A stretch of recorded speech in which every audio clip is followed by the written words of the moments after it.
Well, welcome to this panel in our Multi-Faith Dialogue online forum.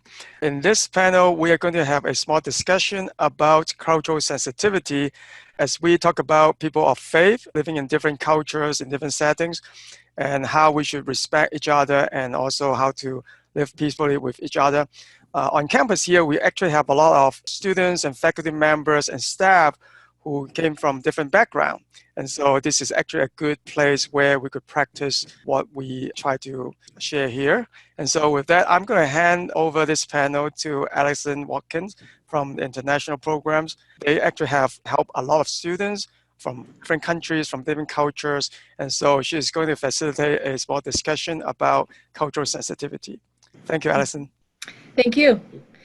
So a key component of international education is cultural sensitivity and competencies, appreciating the complexity of other cultures and recognizing how we all are interrelated cultural beings. At the University of Kansas, we are a community of global citizens and see our campus as a place where students, scholars, staff, and faculty of all backgrounds come together to create a vibrant learning community. Creating a welcoming environment for international students is a priority, stressing the importance of being culturally aware and offering training sessions and resources for domestic and international community members. The Office of Study Abroad and Global Engagement understands that a key to student success abroad is developing the skills and attitudes that will be advantageous in their programs and future plans. As the Intercultural Learning Coordinator for International Affairs, it's my job to think about these issues and how best to help the university think about international competencies and all of the complexities that are involved. So I'm pleased to be involved with this session today. And we have a KU student who has a diverse international experience to learn from today.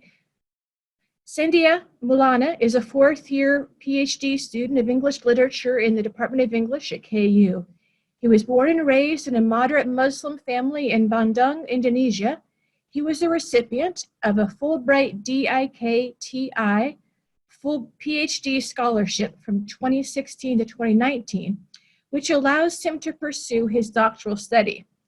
He is now a graduate teaching assistant and teaches first-year English courses. He studies science fiction of Southeast Asia and the ways multiculturalism and diversity in the region help decolonize the genre of science fiction and the region overall.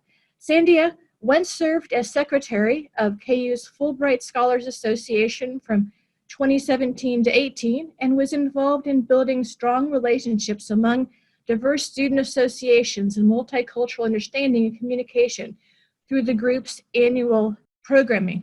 Please tell us a bit about yourself, Sandya. Hi, good morning.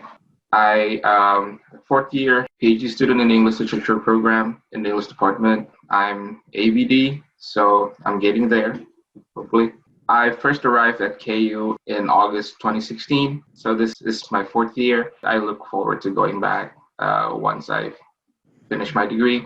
I was born into a moderate Muslim family. Most Muslims in Indonesia are moderate, so our family tends to fall within the general public of Muslims in Indonesia. I have to say that I have been having a lot of great experience here as an Indonesian, as a Muslim, and as a student in general. So I'm wondering, as you reflect on your time in the US, specifically when you arrived in 2016, what surprises did you encounter in your faith community or in the US or at KU, whatever applies? Well, first thing I have to say that from day one in Lawrence, I've already made a lot of good friends from different backgrounds, different cultural and religious backgrounds. My friends, particularly those that are part of the Fulbright Scholar Association, have been with me all the way from day one till now. Some of them have graduated, but we're still in contact. So they made transitioning from living in Indonesia to living in the United States rather easily for me. But of course, there were surprises along the way, such as the fact that not many people know that Indonesia is a country with the biggest Muslim population. And I was met with some kind of like questioning looks when I told them that I'm Indonesian, I'm a Muslim, I do go to a mosque to pray. And well, people seem to have like some kind of expectations of what they wanted to see in a Muslim, and I didn't quite meet their stereotypical expectations. Mm-hmm. That was kind of interesting. In terms of appearance, we don't really match what people stereotypically would think of like where Islam originally came from. But there are a lot of us. And in Lawrence and also in KU, we are practically a minority. That was a very interesting fact in itself. And of course, I came from a country where you can find a mosque, a Muslim place of worship, every 2 blocks or so. The only mosque in Lawrence is on 19th and Naismith Drive. And it was quite a walk. When I first lived here in Lawrence, it's having to walk about 10, 11 blocks. So that was an interesting experience. Mm-hmm. Well, we often refer to international students as ambassadors of your countries. I think that helping people learn about Indonesia is a great way that you contribute to the community. And when you're thinking about living and learning in a new culture, what experiences or mistakes stand out for you in terms as you have learned and lived in Lawrence, and how have you learned from those experiences? Could I interject a little bit? Could I share a little bit my own personal experience, and then you could think about your own experience? Would that be okay? Sure. So hearing what you say, Sandya, and I think that kind of resonated with me a little bit because I actually was an international student coming to the US here. There's still a lot of cultural adaptation. I remember living in the graduate dormitory, all this internationalism from Asia. We like to get together, we sit at the big table, and when we actually went to the salad bar, we pick all the vegetables.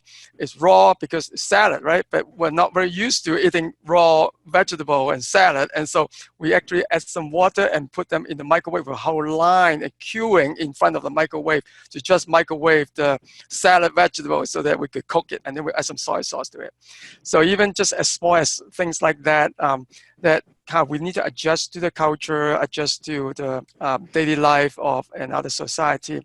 And I think looking back, what you said resonated with me, that the friendship that we build with other people. I remember having friends from another culture, from Southeast Asia, from Japan, from Europe, and some of them may not have any faith. Some of them actually have a Catholic background. Some of them may have Muslim background and Buddhist background. I think having that environment really help us understand different cultures and different practices much better. And I think sometimes the fear and the uncomfortable feeling is because we are just not knowing enough to know how to interact and what's going on. And so having that kind of friendship and peer-to-peer learning and sharing is very important. So I'm so glad that you have that experience with your friends in the Fulbright circle and also in other settings. And I think that really helps. I think Alison asked a question just now about what mistakes or what kind of things that may be a little bit more difficult for you when you first arrived. I don't know whether something that you thought about. For example, I remember that honestly speaking, since Asia is a little bit conservative, and so living in the dormitory setting, we saw all kinds of things, and sometimes we wonder how come American students have different style of clothing, and so they said, wow, that's a shock to us. And so, but over time we adjust, and so this kind of is from small things to what food you eat, to what clothes you wear, to where you go, and so those kind of things actually we all adapt and learn from each other. I don't know what kind of things you learn from that experience.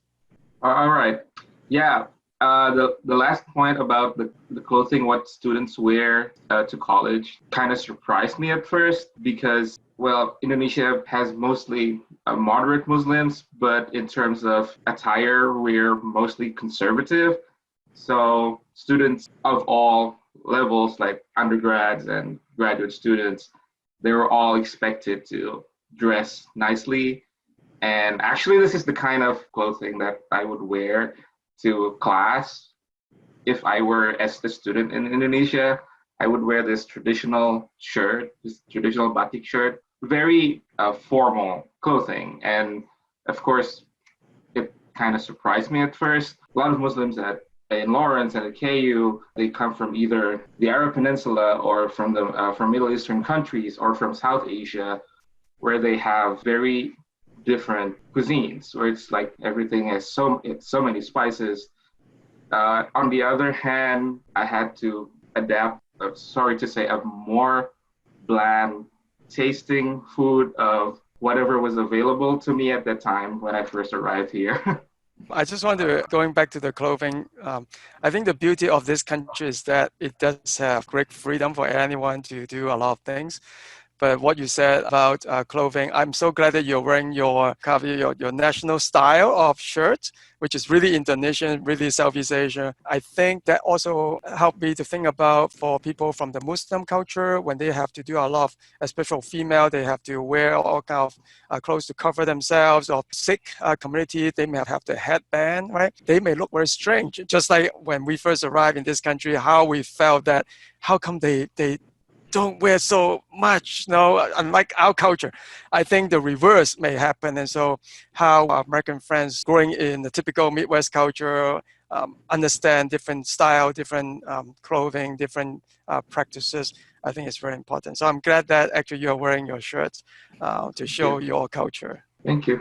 All right, so my last question for you is, as you reflect back on the time that you have spent in Lawrence, what advice would you give to someone who's coming from Indonesia to be a Fulbright student? What have you learned? I have to say that most Indonesians do not have the privilege to travel to different places, and especially to go to a different country to study. So first of all, I would encourage, if an opportunity like that presents itself, please do make good use of it. What I would say to the person who makes it here, open up. Coming here is a chance to understand, to learn about other cultures, to learn about people from different backgrounds, to make friends regardless of whatever categories or definitions. I would think that is practically the first thing to do here in Lawrence. In the United States, perhaps in general, and also in Lawrence, because that is how I survived so far. And I would say that is also perhaps how Indonesians should survive too. Since this is about multi-faith dialogue here, can I ask a question from your own experience? Is it easy for you to share your own perspective based on your faith background in either academic setting or even in your social setting, when you see some friends who are not Muslim, that you could, university here, you could actually share, hey, by the way, I'm Muslim, and this is how we do it, and this is how we think about this. Is it quite open for you to do that? And what are the things that we could do better to help you have that openness to share? Because the English literature program is here at KU is very diverse. We read a lot of different stuff. We read a lot of different stories and novels written in English from different places, from Africa, from Asia, from anywhere else in the world. And this kind of reading basically enriches English literature and also enriches students of English literature about diversity. And there are also a lot of Muslim writers too, especially from the Middle East, from Africa, and also from different parts of Asia. But whenever I try to inhabit a Muslim or perhaps even an Indonesian perspective, whenever I discuss a work of literature, I always try to limit myself, because I have to be aware of like the diversity within the Islamic community itself. Because let's say a novel written by a Pakistani writer, for example, may speak to me as a Muslim, but may not do entirely so, because we do share some values, but there are some values that we don't. Because in Pakistan, Islam is the state religion. Indonesia is not a religious nation, even though like 87% of us are Muslims. So we have a different perspective. Like in many different communities, there is great diversity within that community itself that we have to be aware of. I hope that answers your question. No, that is so true, right, Alison? In this country, even within the Christian community, they are the ultra conservative, they are the very liberal Christian community in America, and they are in the between. They are evangelical, they are denominational Christians, and they are Catholics. They are all different too. And so, but I think, Sandya, you actually raise a good point. Besides the interfaith differences, there are also intra-faith differences that we should be aware of. We should learn more from each other. And it could only happen when we have more dialogue. I'm so glad that you could share to tell your students or your friends that this is my perspective, but my perspective could be different from those people from another Muslim country, just to let them know that there are differences. And I think just by that, it's really helping all of us to understand the world better. Alison, what do you think? I'm sure you come across all kinds of students from all kinds of backgrounds. No, I think you're right that there is a vast spectrum of views and philosophies that we encounter here at the university, which is one of the great things about being active and working at international university. We get to learn all of these things, and especially as an American, having people like Sandya that we can talk with, learn from is a wonderful thing. And in intercultural education, one thing that we think about we have attitudes of openness, empathy, and curiosity. And it's a great day when we get to employ all of those attitudes and learn from others, especially from people from interesting places like Indonesia. Great.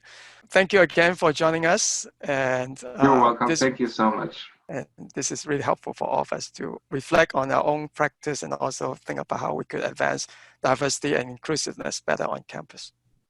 Thank you. Before we close this panel, I would like to share something that Rikki Lee has sent me electronically.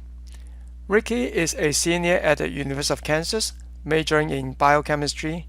She also served in the U.S. Army Reserve as a licensed practical nurse. She's a Christian, attending a church in Lawrence called Story Hill Church.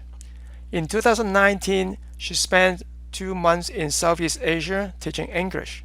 Originally, we scheduled her to do the recording with Sandya and Alison Watkins to talk about her experience and ways to increase cultural sensitivity. However, due to emergency deployment of her Army's Reserve unit the day before our recording, she could not join the panel. We still want her participation though, and Rikki was gracious enough to tape her comments for us and send the recordings to me. Below is Rikki's sharing about her overseas experience as an American and her thoughts on what we could do more to increase our cultural sensitivity and inclusion on campus. Hello, my name is Rikki Lee, and I am an undergraduate student at KU studying biochemistry. This past summer, I had the privilege of going overseas to Southeast Asia for 2 months with some of my friends. We got to live in a village surrounded by 10 different universities, and we would hold English clubs at night, which benefited the students and also helped us make a lot of friends our age. My friends and I met, I think, around 300 students that summer. So as an American going to a country with different culture, was there any culture shock to you? I think there definitely was a sufficient amount of culture shock while we were there. I mean, their food, traffic, and climate were definitely different than in the US, which was hard to adjust to at times. But the biggest difference was just the inability to communicate because of the language barrier.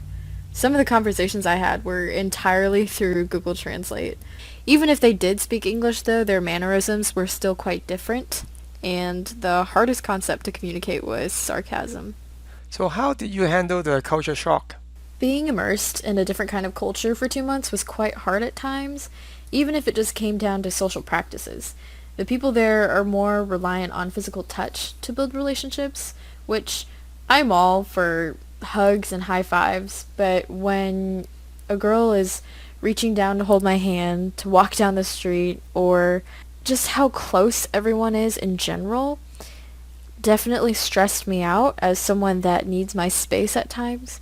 And also, I just remember eating in a restaurant, because we lived in the village, right? So we were eating in a restaurant at night, and it was raining. And as we were eating, we saw some of the workers there start washing the dishes in a bucket of dirty rainwater that they had collected. Just practices like that, which are normal for them, are completely different for us. And I think it was really hard to combat that at first and learn to love these people the way that they are, not the way that I want them to be or the way that we live here. I am a follower of Jesus, and I think that just by seeing how he loves people, how he chooses to spend time with people that are completely different than him, with people that other people don't want to associate with, he always chooses to move towards them. He always chooses to love on them.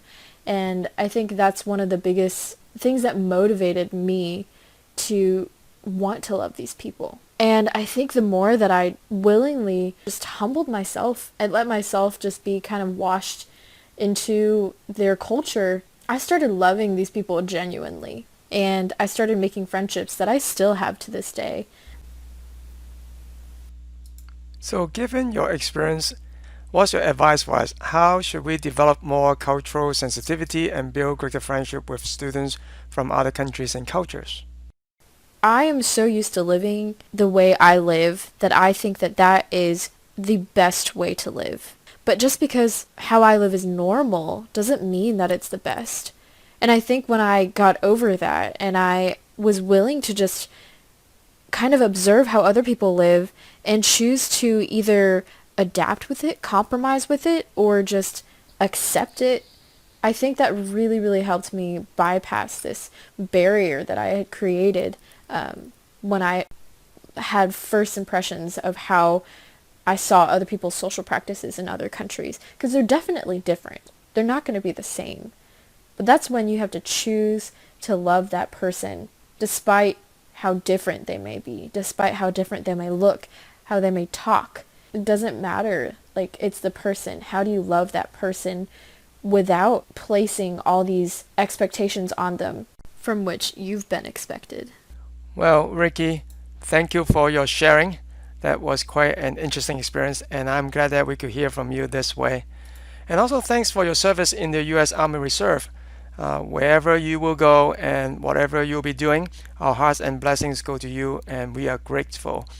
We also say the same to your colleagues in your unit and all the healthcare workers and public service workers who are working tirelessly to help this nation overcome the challenges of the coronavirus pandemic right now. We wish you the best. Stay well and come home safely soon. We look forward to seeing you and hearing from you again. Be brave and safe. Rock Chalk Jayhawk.